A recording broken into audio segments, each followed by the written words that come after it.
born circa 1958, is a convicted American serial killer.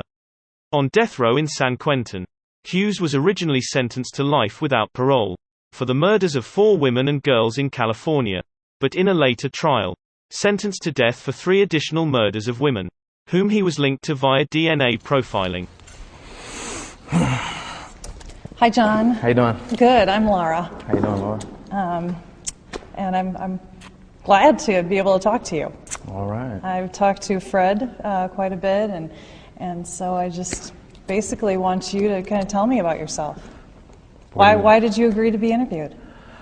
Well, for a number of reasons. To start out with, I guess to be interviewed. Well, I don't know if you're aware that Fred's writing a book. Mm-hmm. Mm-hmm. For starters, this would probably be a good, I guess you could say, something to get the information out there about my book. So that'd help me out. And then another reason that I'm doing this is because of I was, when this all first started, I was in the Ohio Penitentiary, Lebanon, when I decided to go ahead and come clean about a lot of things. Well, I was actually trying to make some deals, really. I'd come to a decision in the Ohio prison that I was serving 26 to life there, and I can't conceive that amount of time, you understand? Yeah. And so I see no end in sight, so I decided to make my own ending. And the information that I have and the things that I know and the things that I've been a part of could get me to where I wanted to be probably a lot quicker, because I'd rather be, to be honest with you, I'd rather be deceased, dead, than to spend my life in prison and watch my family drop off one by one. And when I die in the end of an old man from being in prison, no one left to mourn me when I'm dead. So I chose. So anyway, I went to the officials there at the prison that I was at, and I had told them that I wanted to make some confessions, and so they weren't taking me seriously at first because I wasn't giving away enough information. So I decided to give away enough information on one, which is, it says in the papers that I'd seen here after it was released that the investigators, the state officials here in Missouri, due to their investigating, their hard work, that they found me because of DNA, and then I made a full confession, which is not true. Mm-hmm. I contacted officials in the state of, in Ohio at the prison, and then they contacted the FBI.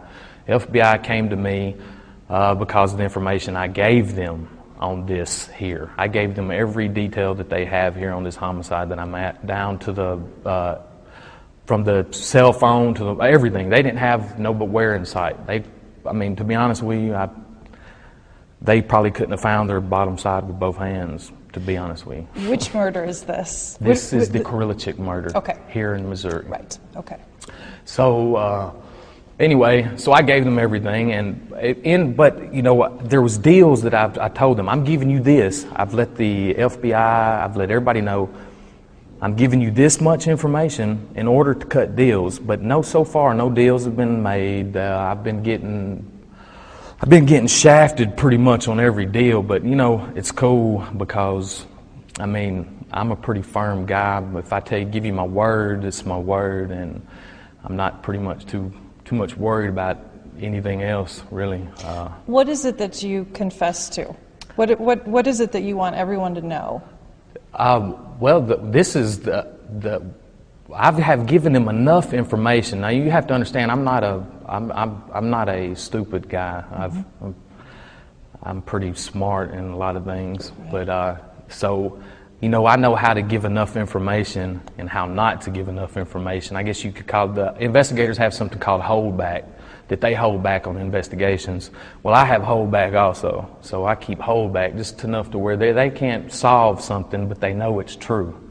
And so anyway, I'm sorry, I've just got to rambling. What was your question again? That's all right. Just what is it that you want people to know? how many people have you killed? I mean, what is it that you want to come clean about? I have several homicides that I personally have dealings with, and there's been other people that was involved, but I'll never reveal their names ever because it has nothing to do. This is me. This is my end, my life. I'm writing this story, and you know, I can't put a lot of information out there about this because, like I say, all the information that I've given, I haven't received anything.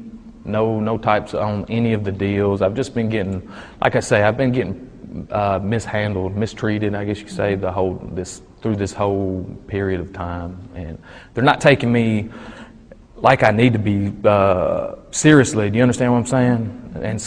And I'm a very serious type guy. I mean, I might have some homicides. I might have been used drugs, but I'm also a well-disciplined person also, and which is something that I pride myself on, I guess you could say, is me being disciplined. And so it's fine. They can handle me how they want, but you know, it's up to them.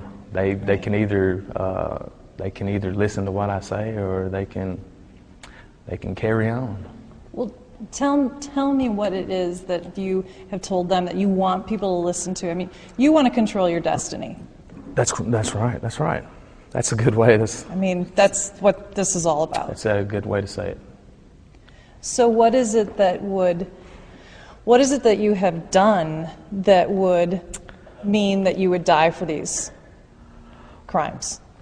Well, I mean, for starters, I mean, they've got enough now. I mean, I possibly, am more than likely, will receive the death penalty here for just this.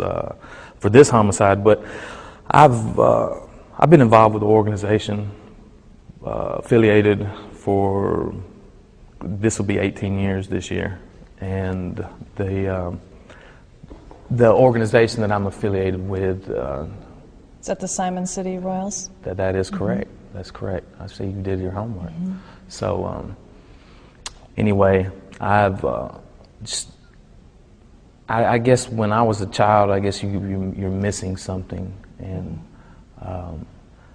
I'm not really sure what it is. I'm still missing something. I've never found it, whatever it is. And but I'm not the type of person that I don't take well to other people's laws. I don't like to be told what to do. I don't like being programmed. I don't like being pushed around. I feel that people spend their whole lives like that, and they're not really free. So you got two types of people. You got people that lead and people that follow.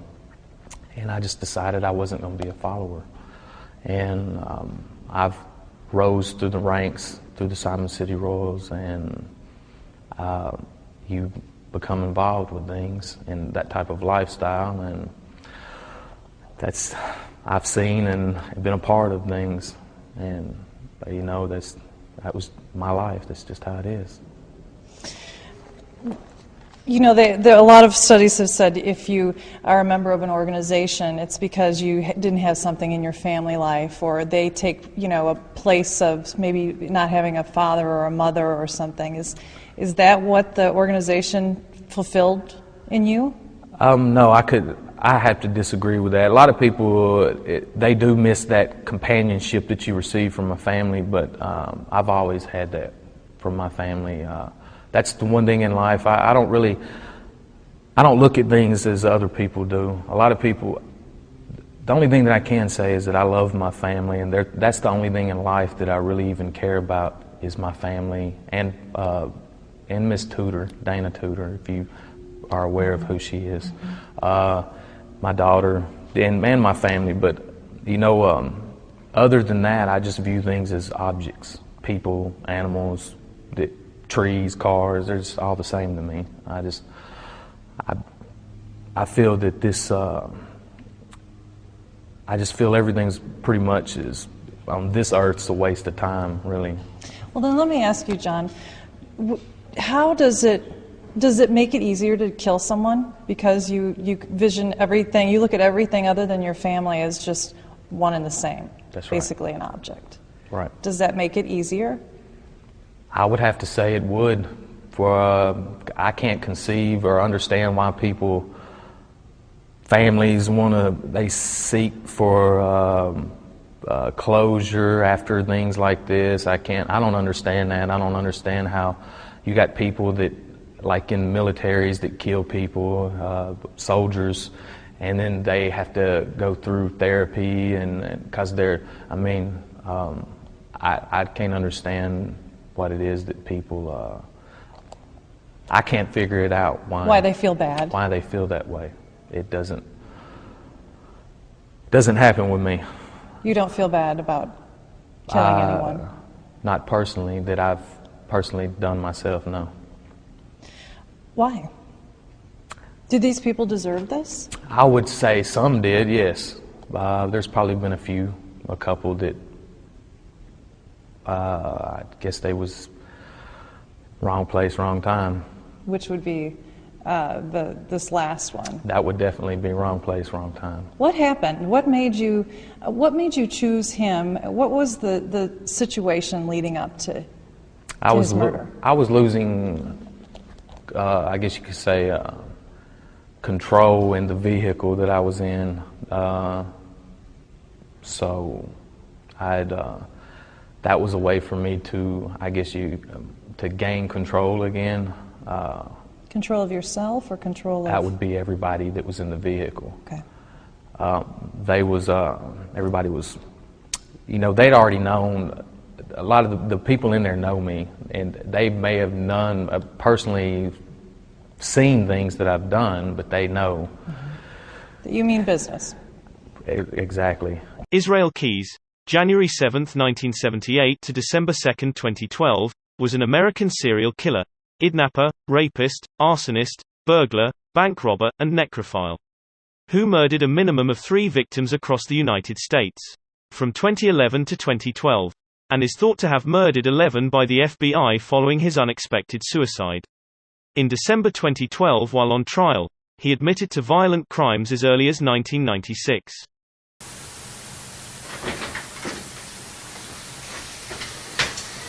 Didn't sleep much last night.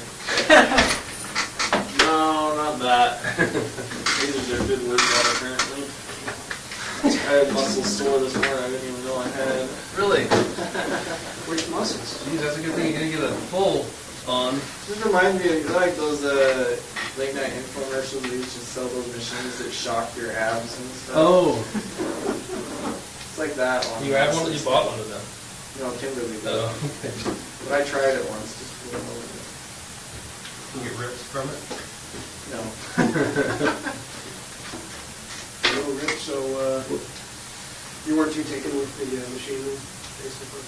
No, all the ab Yeah. shocker things? Yeah, those things are like freaking fingernails on a chalkboard. I'd be sick of some of these. Okay, well, Israel, we're going to run through the same stuff that we do every time. We're running tape here just so we make sure we get all the facts straight. So. All right. I just want to confirm we didn't interrupt a meeting with your attorney when we picked you up here at court today, right? Or at the jail today, I'm sorry. Right? No. Okay. And you're here voluntarily, right? Yes.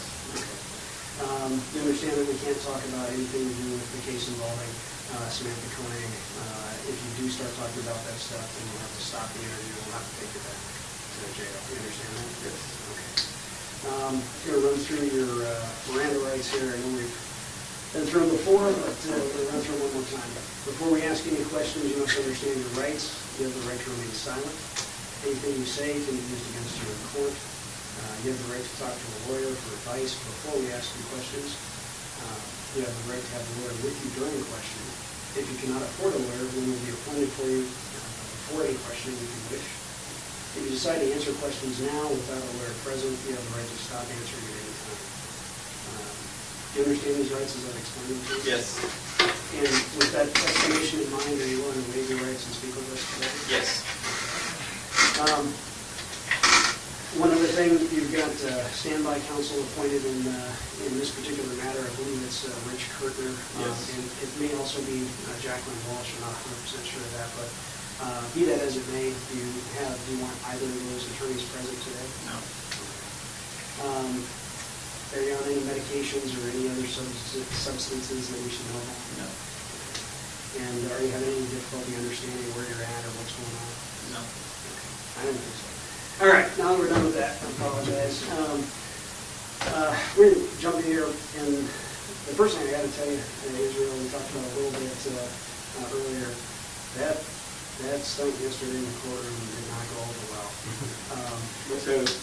Well, with a lot of folks, not the least of which were the prosecutors. And that was the delay, actually, getting in here is we knew you had some legal questions, and so we reached out for him to say, hey, Israel says he's got some questions. Are you guys available to speak to him? And I couldn't even get one. One of them was in court, and the other one said, basically, what the fuck, after yesterday. So they didn't think that was too funny. And why are they afraid I'd actually get away? That would be embarrassing for them, I guess. No, it's. I don't think that they were looking at it from that perspective. Lawyers just don't like excitement. That's all it is. Well, it's more of a understanding that they thought we were kind of working towards the goal, and they're working on trying to keeping Vermont on board and doing everything. I would have sent them an anonymous letter. Yeah.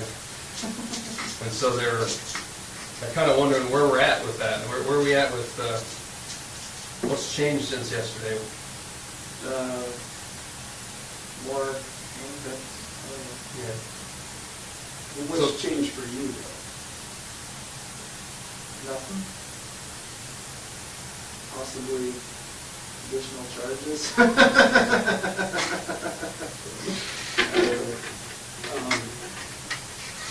Well, I don't understand why it surprises me that they would take that personally at all. It really didn't have anything to do with them. Well, they didn't. I didn't interpret it as though they took it personally. They're very concerned and very frustrated because I think in their mind we had a business relationship set up here, and they worked very hard to kind of lay out their position and the things that they thought that they could potentially do that would be in your interest based on the information you've provided. And so they felt like we had a business relationship, and they felt like the actions that you took yesterday really kind of threw that out the window. And I gotta be honest, it kind of looked that way from our perspective too. Oh, I disagree. I mean, honestly, and I know we can't go too far back into some of the original interviews that I had with them, but by their own words yesterday in their opening statement to the judge in court, I feel like they have not been honest with me about what my bottom line has been throughout all this, and that's what I wanted to talk to them about. So I'm not going to take it out on you guys, but I do have some serious issues right now. There's some sort of obvious communication breakdown over the entirety of this whole situation, and it's easy to sit there and say on the recording, we're not here to talk about the Koenig case, but the fact of the matter is that they're the same people that I talked to about that originally. So you understand my position on that. So I understand I'm not allowed to talk to that, and I respected their wishes about not talking to them about that either without my attorney present, but I have some serious frustrations right now regarding matters related to that. So that's as far as that's concerned, and I don't think it's something that can't be worked out. I've been trying to work it out from my end, but apparently there's only so much I can do. So that's what I wanted to speak to them about, and not in a matter of any specifics regarding any other case, just like general topics. Like I say, it's the topics that were discussed in open court yesterday. So it's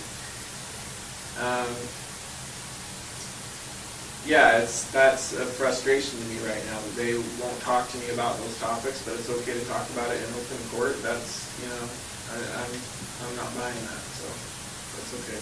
Well, there are different rules for what can be done in open court because your attorneys are present, the judge is present, and when we're having discussions over here, we've got to adhere to a different set of rules. Right, because you have me Right. sequestered away from, right, I understand that. And I've been working on that as much as I can from my end. But, you know, there really is just like a couple very simple questions I have to ask them. And I need to get a straight answer from somebody before I can move forward on it, because I'm not getting a straight answer on my end. So, Okay. So you think they might be able to provide you with some yes, I general questions Right. about? Right. Not even questions related to the case, just, you know. And are you talking about the hearing yesterday afternoon or the hearing yesterday morning? Yes, well, let's see. 'Cause you had two. Yeah, it didn't, let's see. First hearing, no, it was pretty much strictly related to the afternoon hearing. How about if you can give me the general question, we might be able to make a phone call and see if they can. Well, okay, Generally. my position has been, and I made no secret about this, my position has been that I want to talk to them about the Cohen case and find out, you know, where we stand with that. But you know we can't do that, and they can't do that right now without. Right, no, I understand that, but he's... So we don't want to talk about the Cohen The case. impression that I spoke to him before, and he gave me the impression that he was open to that, but only if my attorneys were present. And I said, okay, fine. I'll talk to him. We'll set it up. That was a month ago. So there's communication. Oh, I see. That's all I can say about it, because they're not here, you know, to state their case, their side of the story. But I do know what they've been telling me, and so if he, and you know, he made it clear that, at least at that time, that he was open to that suggestion that I had, and I'm assured that.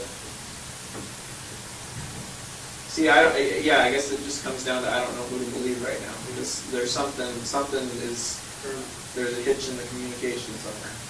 No, that's fair. And honestly, I wasn't that concerned about it until yesterday, and I heard some of the things that were said in court, and you know. Some of the things that were said by the prosecution. Or the prosecution. Okay. I think it was Hughes, but yeah, I mean, yeah, he was, from what he said, I was not at all happy with the. And actually, I had heard a day or two before that hearing that was what was going on, and I had no idea. And then to hear it confirmed in court like that was kind of just, you know, was frustrating to me. So, you know, and honestly, I'm not gonna get all in a tizzy about it until we can at least talk about it and find out what is going on. It's not that I'm not willing to accept people's explanations for what's going on. It's just that no one's giving me an explanation. Well, I guess my thought on that is we've tried to do that, and we'll continue to try to do that, but just keep in mind that all of us are, you know, we're bound by the rules that are Right. set down for us. Yes. And in some cases, the rules will be more restrictive than usual, and that's kind of what's going on here, to be perfectly honest. You know, Because of its high profile. well, yeah, there's that, and then, you know, sometimes there's just additional rules that we have to live by, and like the standby counsel thing, frankly, is kind of unusual. We don't run into that very often. Right. And there are some other things, and I'm not going to get into it because it's kind of legal stuff, and it's not really my strong suit, but just keep in mind that the attorneys are juggling more things than they normally would. Right. And there are things I think that we would all like to be able to talk with you about, but we just haven't had that opportunity yet. Right, and that's my concern. Are these questions that you have for the attorneys, questions under the conditions that you know we have to speak about? Are these questions that they're going to be able to answer, or are they just going to tell you, we can't talk to you about that because it's not related? There are questions they're probably not going to want to answer unless I have. Okay. So it's not something that they can even answer in this environment right now? Not right here, right now. But I would like reconfirmation on the previous statement that Feldes had told me. I mean, and he gave me that statement in an interview that was, with just me. And I don't know if he was saying it as an official response or if he was just saying it to placate me. But he did say he was willing to do that, to have a meeting with me and whoever, whatever counsel was required so that we could discuss things openly.